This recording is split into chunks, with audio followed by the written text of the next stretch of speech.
दुर्गम भागातील ही जिल्हा परिषदेची एक शिक्षकी प्राथमिक शाळा।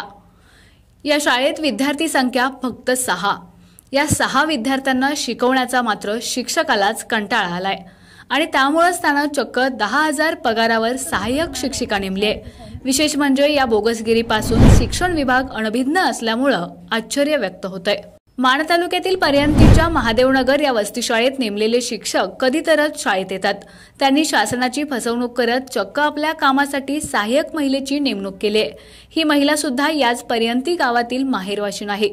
तिचं शिक्षण फक्त 12वी, परंतु या शिक्षकामुळे महिना 10,000वर ती चक्क शिक्षिका बनली आहे। महाराष्ट्र नवनिर्माण विद्यार्थी सेनेचे जिल्हाध्यक्ष सागर कट्टे यांनी शिक्षणाच्या या अनागोंदी कारभाराचा पाढा डिजिटल मीडियाच्या पत्रकारांच्या समोर वाचला आणि पत्रकारांनी थेट पर्यंतीची ती शाळा गाठली। शाळेत विद्यार्थी होते, पण शासनाने नेमलेले शिक्षक मात्र नेहमीप्रमाणे गैरहजरच होते। त्यांच्या जागी त्यांनीच पगार देऊन नेमलेली महिला विद्यार्थ्यांवर लक्ष ठेवून असल्याचं पाहायला मिळालं। यावेळी विद्यार्थ्यांनी सांगितलं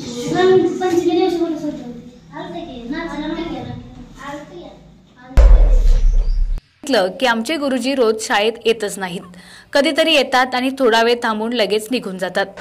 इतर वेळी या मॅडमच आम्हाला शिकवतात।